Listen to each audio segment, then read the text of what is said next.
sport to the world. Subscribe now to the Hot 97 YouTube channel. It's Ebro in the Morning with Laura Stiles and Rosenberg. Ladies and gentlemen, back on the program after a multi-year hiatus. My guy Demetrious Mighty Mouse Johnson is here, and with a new company. Yep. Well, not even that new anymore for you, but you're with ONE Championship. You got a fight on May 5th on Amazon Prime, free for all Amazon Prime subscribers, and the fight, for the first time ever in ONE Championship history, is in the United States. Is that correct? Yeah, that's correct. That is correct. And it's my first trilogy fight, so I'm super excited about it. Oh, really? This is your first rubber match situation? Yeah, usually I go 2-0. So we slipped up in the first one, and here we are again for the third time against Adriano Moraes. So we're going to go out there and take it to him and hope to come up with gold. Where in the U.S. is the fight taking place? Colorado, Denver. Okay. All right. Tell Laura. So Laura, I don't think is up on it. Although you were going to come to that party that they had. They had a viewing party for their first Amazon Prime event. One had over at Say Less, and you were going to come through. But Demetrious, fill her in. She may not be familiar with what ONE Championship is, because truthfully, there are a lot of people out there who are very excited and interested in the idea of some sort of MMA alternative that they may not be accustomed to. So please fill us. Yeah, fill absolutely. people in. So ONE Championship, over in America now, you have everything that's mixed martial arts based, right? You have all these different companies, and with ONE Championship, we do something a little bit different. You have mixed martial arts, you have kickboxing, Muay Thai, submission wrestling, and we even held actual WBC boxing match before. So it's kind of like martial arts heaven for an athlete, or not for an athlete, for an athlete, but also for the consumer as well, because you always watching the fights, stand him up, I don't want to see him grapple, blah blah blah blah. Then you have just pure Muay Thai fights in 4-ounce gloves. Wow, okay. So it's really something different for the fans to be able to tune into. Oh, that's awesome. Okay. And how can you describe how big ONE Championship is in Asia? Oh, it's massive. Absolutely massive. China, Thailand, we have every Friday night we have the Lupini Stadium fights going on. Wait, where is that? Where is that?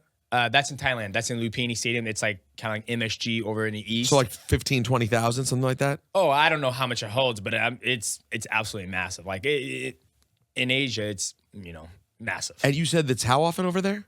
Every Friday night. Every Friday night there's Every something. Friday night there's fights at Lupini Stadium, and it's a monumental stadium that's been there for years and years. Only the best Thai boxers in the world get to fight in that stadium. And ONE Championship puts fights on there every Friday night, and most of it is just stand-up and mixed martial arts. So no grappling there yet, because grappling's not very big in Thailand. Got it. But it's every Friday night, Lupini Stadium. So tell us about your journey to getting to ONE Championship. Obviously, people have followed your MMA career for a long time, a long UFC run. Yep. How did you end up at ONE? Yeah, so after my last fight against Demetrious Johnson, came up short with that one. I had the opportunity to make a decision, right? Like, do I want to stay here in America, or do I want to go out and venture and try my hand overseas? And a lot of in my opinion, the best athletes of my time have done both, right? You look at Pro Cop, you look at Rampage Jackson, Mauricio Shogun Hua, Vanderlei Silva, Dan Henderson, the list just goes on and on. They kind of did the opposite that I'm doing, right? They started in Asia, and they finished their career in America. I started in America, now I'm finishing my career up in Asia. And I was like, let's take a leap of faith. I've always believed in my skill set. I believe in my brand. And when I got signed with ONE Championship, got over there, did the World Grand Prix, won that, got my first title shot, came up short, but now here we are, the champion, and we're gonna do the trilogy. And is this your last run? Like, do you know that there's no other MMA career for you besides ONE Championship? This is the end? Yeah, this is it. I fought for the two biggest organizations in the world, the biggest organization in the world in the East and also the West. And, I'm a kind of black and white type of guy where it's like, when I retire, I kind of want to stay retired. Unless a big bag of balls in my lap. Like what? What are you referring to? Like what kind of big bag? I'm talking like $5 or $6 million. I ain't gonna lie. I don't know. I don't want to be too greedy now. So we'll see. We'll see. But a bag where it's like, oh yeah, I definitely want to come back out and fight. If I were to officially retire, you know what I mean? So you're officially retired. You're sitting on the beach. You're having a great time. Right. And then all of a sudden the phone rings and someone says, hey, do you want to fight Jake Paul at the Crypto.com arena for $7 million? Absolutely, I'll do it. You're in there. Absolutely. And you wouldn't be worried about the size in that kind of situation? I would be, because he He's a big man. He's a big man, and he knows how to. He's a decent boxer, right? Like obviously, some of the fundamentals he has. There are a lot of fundamentals he doesn't have as a boxer, like the way he throws his punch. He's got a good jab. I'll give him that. But I think like pop, pop, pop, pop, pop, like the KDC, that pop, pop, pop. Like he doesn't have the KDC of a boxer, but he's a very, very hard worker. He's a fast learner. But in boxing, all you do is be able to hit somebody hard, and you drop them, and they get knocked out. There's always a puncher's chance. So obviously, I'll do like a mixed rules fight. I'll be like, hey, how about first round? You wouldn't box though. No, I'll propose this. I was like, how about first round we box, and the second round we can grapple, and the third round you get out of the grappling match. Then third round we'll box again. Fourth round we'll go back to boxing. Grappling. We'll go back and forth until somebody wins. Now, what if it was straight up just boxing though? It would be very hard. It would be very, very hard because obviously he's a bigger body. So And he can keep you off of him if keep it's me boxing. off of him. He's got the range, and obviously him being bigger, I'm sure I can generate enough power to knock him out, but I would have to break down his shield. I mean, boxing, you have the big gloves on. So would I say I'm a better boxer than Jake Paul? 1,000%. But he's bigger. So How tall is Jake Paul? It's like 6'2". 6'2", yeah. 6'2". yeah. They're both- I'm 5'3", baby. I'm sorry. Right. Yeah, No, it makes sense. that's a foot. That's a foot. But yeah, That's a foot. I'm sure I have the skill set. 1,000. Right. I'll always bet on. Well, no, my I skill appreciate set. your honesty though, because I mean, you do have to keep it real though. Size in these things does matter. Yeah. It's not the That's- only thing. That's why they have weight classes, right? I mean, that's the beautiful thing about mixed martial arts is that I've grappled guys who are actually know how to grapple that are 200 pounds, and I'm able to beat them because I'm able to manipulate their weight, move them a certain way, use leverage. Do weight classes work the same way in ONE Championship as everywhere else? No, so it's a little bit different. I mean, the weight classes, it does work the same way, but we have a different system where our athletes, they weigh in hydrated. So when I used to fight in America, I weighed 125 pounds, probably dehydrated and, just absolutely no water in me. Right, famished. In ONE Championship, we don't allow the athletes to do that. So what they end up doing is that you have to you weigh in hydrated, and you go give a sample and a hydration, and then once you're shown the doctor you're fully hydrated, then you can jump on the scale and weigh in. That's really interesting. Wouldn't that be so much better though? Like just healthier for fighters? 1,000%. Yeah, it's absolutely healthier, but we have such a culture here in America with any other sport that deals with any weight cutting. Everybody cuts weight, and here's the other side of that. Nobody tells you have to cut weight, right? Nobody tells me I have to make 135 pounds. So there's no rule. There's no rule. So like if you look at the big fights this weekend, Gervonta Davis taking on Ryan Garcia. Ryan Garcia, when Ryan Garcia was talking about the contract, he was like, Tank has me saying that I can't gain 10 more pounds. I can't hydrate more than 10 pounds of my weigh-in weight and all that stuff. That's just, kind of manipulating his rehydration, him getting bigger, right? But nobody told Ryan Garcia that he had to make that weight. He was like, Tank, you think you're such a badass? Fight me. Let's fight at 145 pounds. Right. Like, let's just fight. Like, no weight cutting. We show up. We fight, and it is what it is. We see who the better man is. But, we've had this culture built in. It was like, you have to weigh 135 pounds. You're going to fight there. And then... So, but really, you just have to get to 135 pounds by Friday. And then by Saturday night, you could be 150 pounds. You could be 150 pounds, right? You think about every other organization does that. Not just that organization. I mean, you look at... wrestling in the collegiate level, you look at jiu-jitsu, kickboxing, Muay Thai, boxing. Every other organization does that. We're the only organization that makes you be hydrated when you step on the scale. That is very interesting. Yeah. I like that. How do you look back on your time at UFC? It was great. I mean, a lot of great friends there. The staff is great. The people I work with every single day. Did you keep a relationship with Dana White? Oh, no. We never had a relationship to begin with. How does that work? How does one manage to go through an organization like that where he is so the top dog without having that relationship? And did it negatively impact you a great deal? I don't think it was a negative impact just because, I think we've had some conversations here and there, but I just think sometimes we never saw eye to eye of like how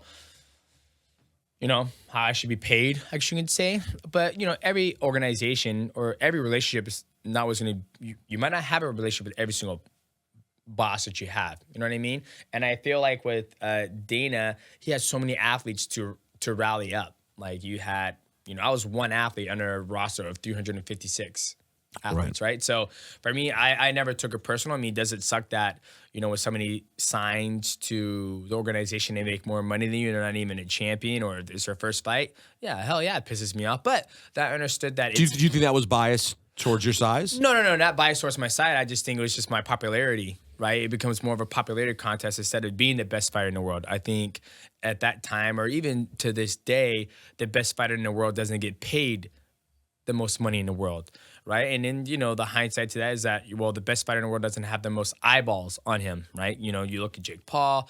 I mean, the guy just absolutely sells out, kills it. I mean, he made $30 million when he fought Tommy. I guarantee Tommy ain't never going to see that money ever again. Numbers like that. So nowadays, it's not about being the best fighter. It's about being the most popular fighter, how you can transcend over different brands or over just popularity. That's I what mean, it's based on. it's almost. Would you say that in the sport, in combat sports, you're almost rewarded just for being a controversial figure? Yeah, I would say so. I mean, at the end of the day, it's about making the most money as possible, right? I mean, isn't that the goal? For me, I think that's the goal. I mean, obviously, when I got in the sport, it was about being a world champion. I've been a world champion for many, many years. 6 years in UFC. Now I became a World Grand Prix, ONE Championship. Now I'm the Flyweight champion, ONE Championship. So I got belts in the closet. I don't even display them in the house. So for me, it's about making sure my financial future is secure. So, that's my focus right now. And from an ego standpoint, are you really at peace with that? You don't deal with that? Yeah, I don't deal with that at all. I mean, I'm asking because I admire when people are that way, because we live in a society where it's so hard to not be affected by the fact that other people get eyeballs. You know what I mean? Gotcha. Yeah, I'm not too worried about it. Like, obviously, for me, it's like I love confetti cake. Like, I would never pick chocolate cake over confetti cake. It is what it is. You're not going to persuade me one bit. And I imagine no confetti cake in your life at this exact moment, though. Until May 5th? You had some last night? No, I thought I did, but I didn't. No. I'm a sweet guy. I love my cake. All right, so for me, what I represent that to is that you either like my style or you don't, right? You either like who I am or you don't, right? I'm not going to change for anything. This is my style. This is how I fight. This is my, the way I approach things. And you either like it or not. Like, can I do everything? 1,000%. I can grapple. I can strike. I can do Muay Thai. I can wrestle. So if you're a fan of mixed martial arts, there should be any reason why you don't like my style. Or they can say, oh, you're just too short. You're 5'3". You're about as big as Billy in the back of the room there. I'm like, no problem. That's fine. That's a remarkable way of looking at things. I think a lot of people could learn to handle things that way. Now, also, it helps that you had immense success to go with it. Yeah, 1,000%. I mean, listen, you got 3 kids you're raising. Yep. And how much do you think about calling it a career for your own just physical well-being and ensuring that you're able to be there for your kids for a very, very long time? Well, the beautiful thing about mixed martial arts is you don't take a lot of damage. Like, me and gentleman Mark were talking about, like, when I was over here in America, I was active. I was fighting sometimes 3 times a year, get surgery, fight January, get surgery in March, fight in July, fight in December, and then turn around and fight again. So I was a workhorse. Being 36, having 3 kids that compete in jiu-jitsu, obviously it's, as I get older, I start looking at my other peers who are in my I should say status. I look at guys like Izzy, I look at guys like Jones, and those guys, they're fighting, they're making these huge bags. And, there's a part of me where it's like, man, obviously they're killing it, and I feel like I'm killing it too. So I don't know, maybe I should start thinking about different things. I don't know, like it's a kind of convoluted thing. I'm like having an inner battle struggle. But I think like health-wise, I feel great. Like I feel like if I truly wanted to, I could probably go another 3 years if I wanted to. But I think there comes a part of me where it's like I got to force my body to do something else. I can't rely on my body to make all my money. So I'm starting to start looking at the avenue of like, hey, one day I'm going to retire. I'm 36. I can't fight forever. So why don't we start focusing on other things I can do after I'm done fighting, where it's like, hey, I don't need to fight anymore. Like, I'm good. I'm making money doing this.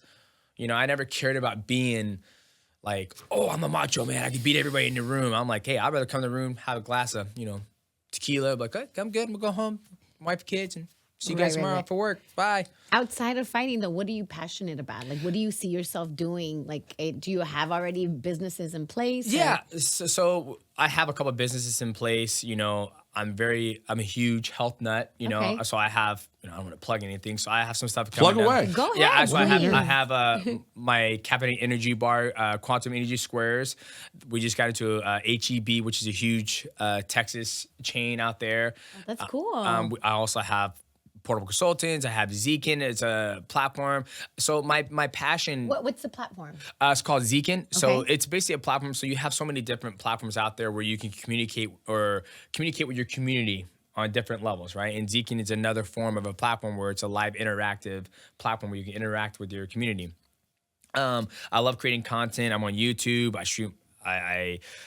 I've been doing that, and I love just being with my kids, to be honest with you. Like, I love just pushing positivity and always learning different things. So I started learning how to do editing, video editing. I got a brand new cinema camera.